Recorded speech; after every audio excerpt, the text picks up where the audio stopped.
오늘 마태복음 8장을 우리가 같이 읽었습니다. 그런데 이 마태복음 8장에 유독 각기 다른 여러 병자들이 등장하고 있는 것을 우리가 보게 됩니다. 마태복음 8장만 놓고 보더라도 예수님이 정말 많은 병자들을 만나셨음을 우리가 보게 되는 거죠. 제일 먼저 예수님은 문둥병자를 만나셨습니다. 나병이라고 하죠. 나병 환자를 만나셨습니다. 그리고 예수님은 가버나움에서 중풍병에 걸린 그 한 하인을 만나게 되시죠.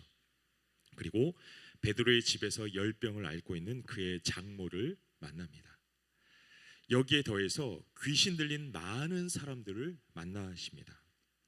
말 그대로 절망덩어리 인생들이 예수님을 만나고 소망덩어리 삶으로 변화되는 장면들이 오늘 우리가 읽었던 이 8장에 담겨 있다는 거죠. 여러분, 이 모든 광경들이 담고 있는 공통적인 메시지는 이것입니다. 오늘 우리가 함께 읽었던 말씀 17절의 말씀을 다시 한번 보시기 바랍니다. 기록하기를 이는 선지자 이사야를 통하여 하신 말씀에 우리의 연약한 것을 친히 담당하시고 병을 짊어지셨도다 함을 이루려 하심이더라. 여러분, 우리는 각색 병든 자들이 그런 낫는 광경을 이 복음서의 증언을 통해서 보게 됩니다. 많은 사람들이 단지 병이 낫는 이 장면들을 좋아하고 감격하고 있죠. 그런데 여러분, 이 복음서가 증언하고 있는 이 기적 같은 사건들 속에는 단지 병이 나았다라는 그 사실보다 그것들을 뛰어넘는 훨씬 더 중요한 사실들, 그 사실이 한 가지 담겨 있다라는 것을 우리가 놓치면 안 됩니다. 그게 무엇인가? 방금 이제 마태가 인용하였던 이사야의 말씀처럼 절망덩어리 우리 인생이 나을 수 있는 이유는 오직 하나, 예수께서 친히 우리의 약함을 담당하셨기 때문이라는 사실입니다. 그냥 맹목적으로 예수님 때문에라는 말로는 충분하지 않습니다. 좀 더 구체적으로, 좀 더 적극적으로 예수님이 친히 우리의 모든 약함을 담당하셨기 때문이라는 거죠. 여러분, 우린 기억해야 합니다. 우리를 향한 그 죄의 저주는 어느 날 갑자기 혼자 공중분해되어 가지고 일순간에 사라진 게 아니라는 것이죠. 그 대상, 그 죄의 저주의 대상이 바뀌었을 뿐입니다. 누구로요? 예수 그리스도로 말이죠. 여러분, 이게 복음의 핵심인데 우리는 너무나도 쉽사리 이 핵심적이고도 너무나도 중요한 이 사실들을 잊어버린 채 살아가고 있다라는 거죠.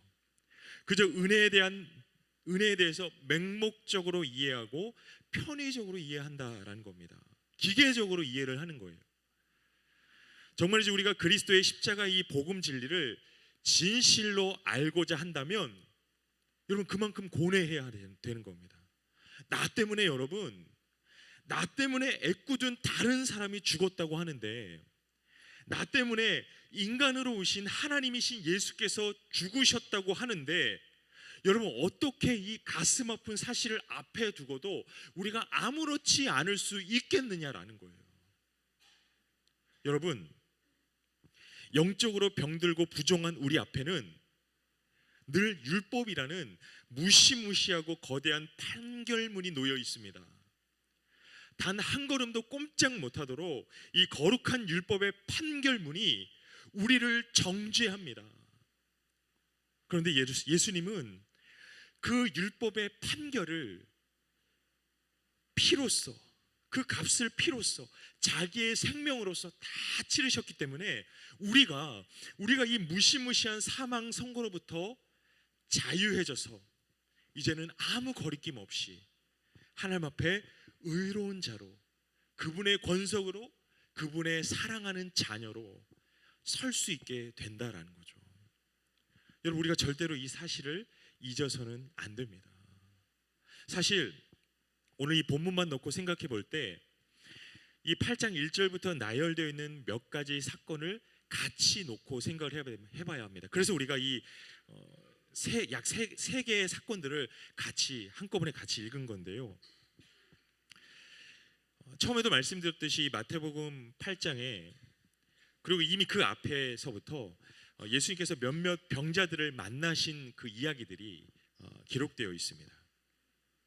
그런데 여러분, 예수님이 이 병자들 몇몇 병자들을 만나셨는데 그 사건들을 나란히 놓고 보면 어떤 중요한 이제 특징들이 발견이 됩니다.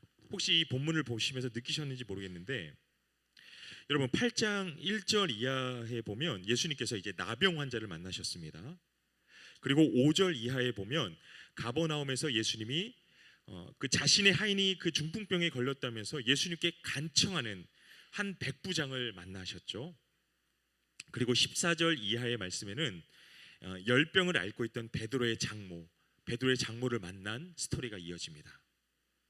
이제 가만히 보니까 이들 모두는 하나의 공통점과 더불어서 또 극명한 차이점을 또한 가지고 있더라는 거예요.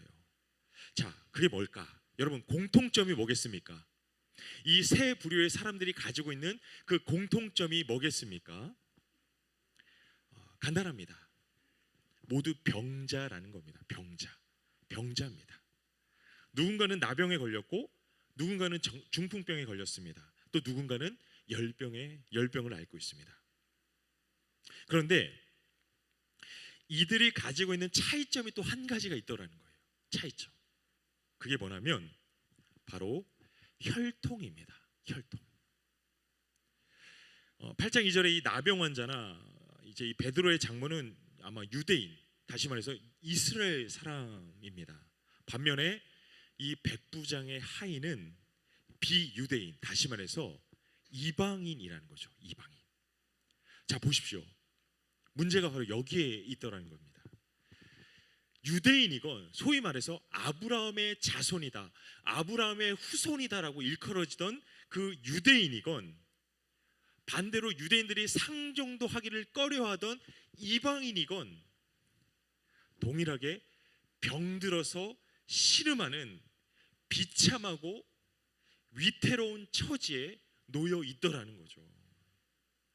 여러분, 여기에 담겨있는 의미가, 이 장면들이 우리에게 보여주는, 우리에게 던지는 메시지가 뭐겠냐라는 겁니다. 당대 이스라엘 사람들은 자신들만 하나님께 선택받은 특별한 민족이라는 그 아집에 가까운 종교성을 가지고 있었습니다. 그들에게 이스라엘 사람이라는 피가, 그 혈통이 중요한 거죠. 이스라엘의 피가 흐르는 자만이 하나님의 선택받은 백성이다, 천국의 백성이다, 맹목적인 믿음을 가지고 있었습니다. 그 외의 민족들은 다 이방인이고 다 외인입니다. 그런데 오늘 성경의 본문은 그 당대 이스라엘의 이러한 생각들이 얼마나 편협하고 독선스러운 생각인가를 꼬집고 있는 거죠.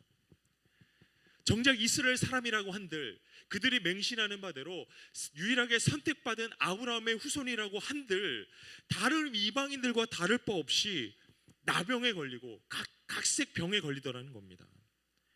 한마디로 말하면 같은 처지입니다. 유대인이건 이방인이건 사실은 모두가 전혀 다를 바 없는 같은 형편, 같은 처지에 놓여 있더라는 거죠. 여러분, 이것입니다. 이스라엘이건 비이스라엘이건 모든 인생이 똑같은 그 죄의 속박 아래 억눌린 인생, 짓눌린 인생, 그 율법의 저주, 율법의 정죄의 철창에 갇혀버린 인생일 수밖에 없다라는 거죠. 누구도 피해갈 수 없습니다.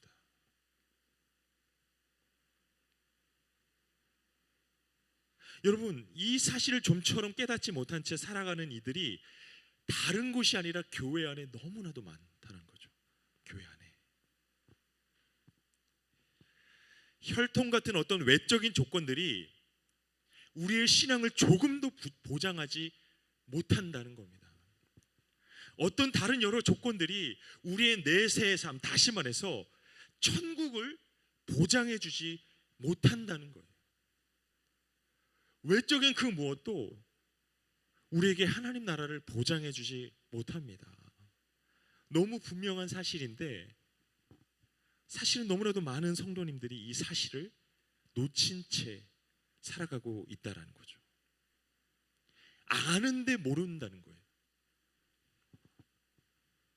사랑하는 성도 여러분, 정녕 우리의 운명, 이 율법의 정죄에 갇혀져 있는 우리의 운명을 바꾸는 것은 오직 하나, 복음, 예수 그리스도밖에 없다라는 사실을, 이 단순한 사실을 여러분 매일같이 붙드시고 매일같이 짚어보시고 매일같이 점검하시고 이 사실 매일같이 붙드시기를 바랍니다. 오늘 본문이 아주 중요한 두 가지 사실을 전합니다. 첫 번째는 모든 인생이 죄인이다, 모든 인생이 죄인이다 라는 사실과 그토록 죄에 억눌린 절망덩어리 운명을 바꾸시는 능력은 오직 예수 그리스도밖에 없다. 여러분 어려운 게 있습니까? 단순하죠. 명료합니다. 전혀 새로운 게 없다라는 거예요. 예수님이 가장 먼저 만나셨던 그 나병 환자, 그는 혈통적으로 유대인입니다. 이스라엘이에요. 그런데 그의 종교성, 가치관, 그의 자기 인식을 보면 참된 이스라엘 리더라는 거죠. 단순히 그의 몸에 흐르는 피가 그를 이스라엘이라고 규정하는 것이 아니라 이 나병이라는 정말 인생의 그 벼랑 끝에 섰던 그 인생이 예수를 만났을 때 나타난 그의 반응들이, 그는 정녕 아브라함의 후손이구나, 그가 정말 택함 받은 이스라엘 백성이구나 라는 사실들을 드러내고 있더라는 겁니다. 그의 혈통이 아니라, 그의 어떤 외적인 자격 조건들이 아니라 예수 그리스도를 향한 그의 반응들이, 그의 믿음의 반응들이 정녕 이 사람이 참 이스라엘이고 아브라함의 후손이구나 라는 사실들을 분명하게 드러내더라는 거죠. 여러분, 이 나병 환자, 이 절망덩어리 인생에 예수님을 향한 고백이 뭡니까? 주님, 원하시면 저를 깨끗하게 하실 수 있습니다. 주님, 원하시면 저를 깨끗하게 하실 수 있습니다. 여러분, 이 고백이 얼마나 위대한 고백인 줄 아십니까? 이 고백 속에 담겨있는 이 나병 환자의 그 믿음이 보이시느냐라는 거죠. 여러분, 자신에게는 이 병의 저주가 마땅하다라는 겁니다. 왜요? 죄인이기 때문에. 그의 기도는 당장 나를 고쳐내, 빨리 나를 고쳐내, 그게 아니었습니다. 주여, 원하시면 주님 저를 깨끗하게 하실 수 있습니다. 주님이 원하시면 저를 깨끗하게 하실 수 있습니다. 무슨 말입니까? 이 구원의 주도권이 자신에게 있지 않다는 거죠. 구원받을 만한 그 어떤 자격도 나에게는 없다는 겁니다. 그저 종이 상전의 손을 바라본 것 같이, 여종이 주모의 손을 바라본 것 같이 예수님의 손만 바라보는 거예요. 난 자격 없지만 하나님 긍휼히 여길만 하시거든, 그 긍휼의 마음으로 나를 하실만 하시거든, 주님 기꺼이 나를 불쌍히 여겨주십시오. 주님 내 형편을 동정해 주십시오. 자격 없는 나도 당신의 자녀가 될 수 있습니까? 이겁니다, 여러분. 이거예요.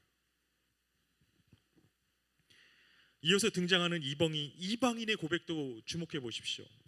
이 나병 환자의 간청과 더불어서 이들의 예수님을 향한 그 간청 자체가 사실은 기도의 모델이더라는 거죠. 기도의 모델입니다. 그 자체가 우리가 오늘 본받아야 할 기도더라는 거죠.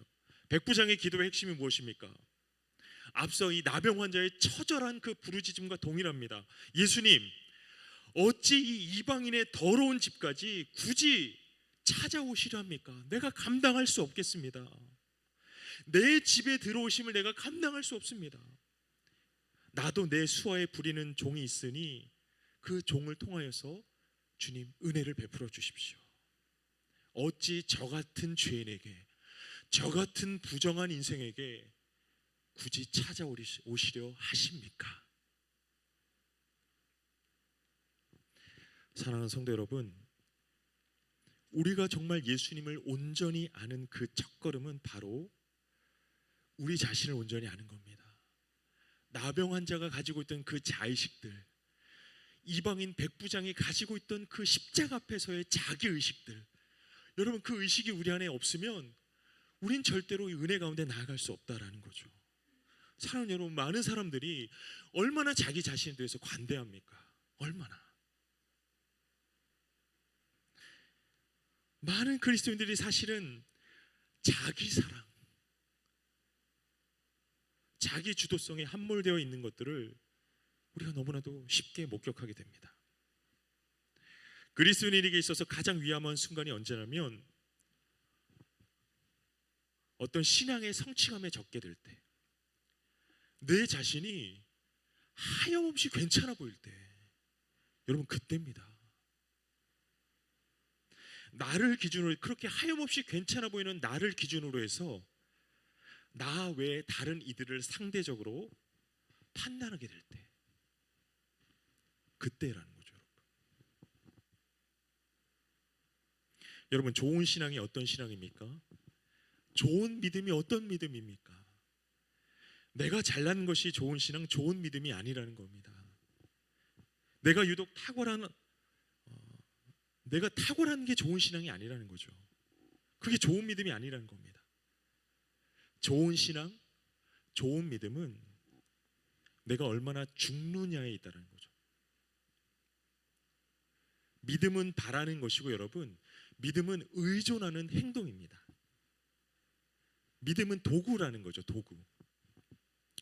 우리의 의의 공로이신 예수, 그 예수를 바라고 소망하는 영적인 액션일 뿐입니다. 그게 믿음입니다.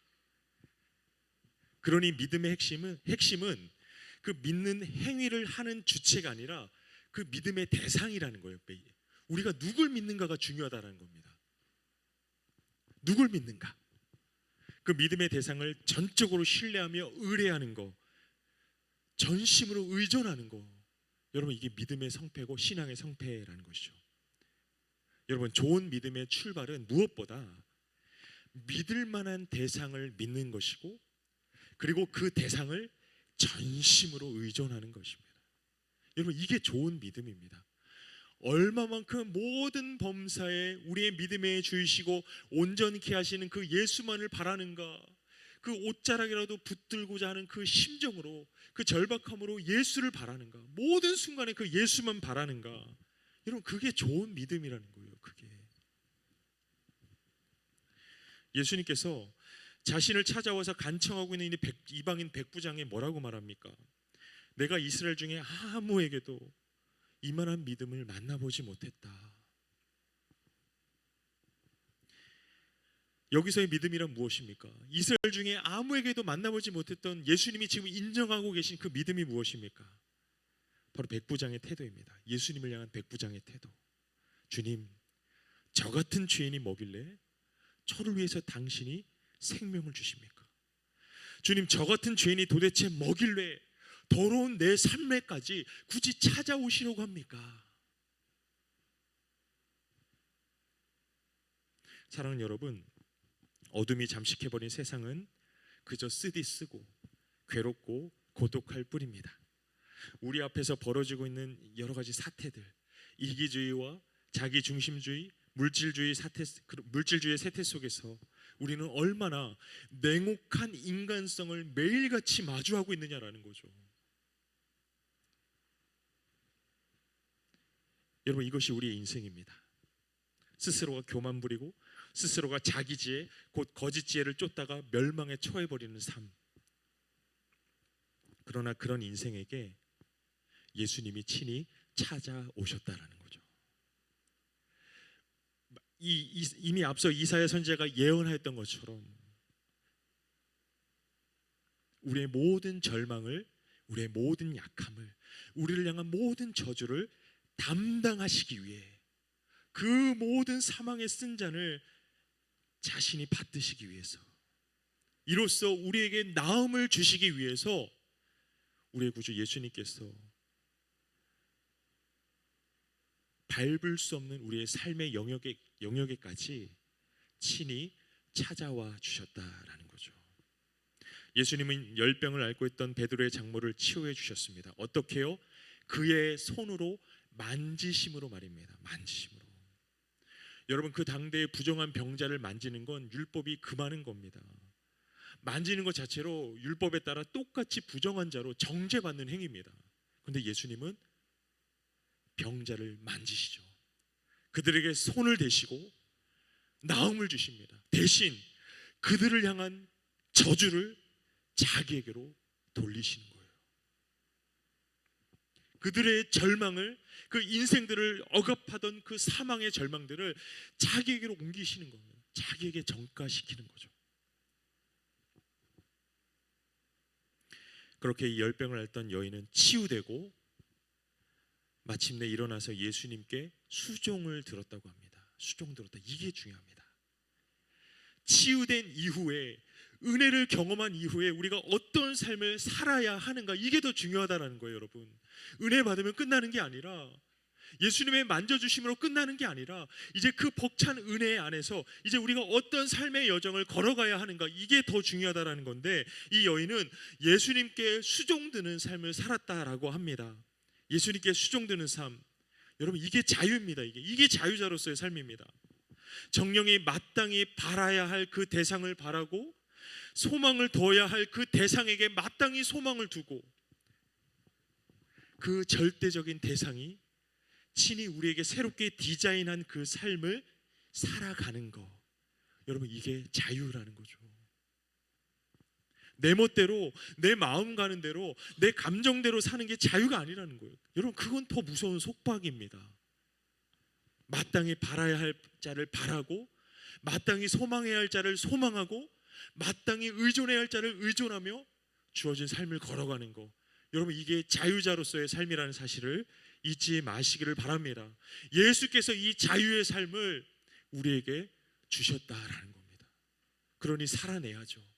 은혜를 입었다라면, 이 부정한 자를 만져주시는, 낫게 하시는 그 위대한 은혜를 입었다라면, 여러분, 이제는 그 은혜에 합당한 삶을 우리가 살아내야죠. 예수님께 기꺼이 수종드는 자유자로서의 삶을 행복하게 살아내야 되지 않겠습니까? 이것이 구원받은 자로서의 새로운 삶입니다. 오늘날 우리에게 찾아온 선물과도 같은 삶입니다. 사랑하는 성도 여러분, 우리의 삶이 다른 이유가 아니라 오직 예수 때문에, 성경이 우리에게 보여주고 있는, 우리에게 지금 우리와 함께 하신 그 예수 때문에 벅차오르는 소망의 삶이 되기를 간절히 소망합니다. 우리를 이 죄의 저주에서 자유케 하셨으니 이제는 전과 같이 절망덩어리 인생으로서가 아니라 예수 앞에서 예수를 위하여 수종드는 삶, 그분의 영광에 참여하는 벅차오르는 삶을 사시기를 소망합니다. 마지막으로 이 시편 31편 24절이 이렇게 외치고 있습니다. 여호와를 바라는 너희들아 강하고 담대하라. 여호와를 바라는 너희들아 강하고 담대하라. 성령께서 여러분에게 주시는 말씀입니다. 이 말씀대로 여호와를 바라는 여러분, 강하고 담대한 삶을 살아내시기를 예수 그리스도 이름으로 축복합니다.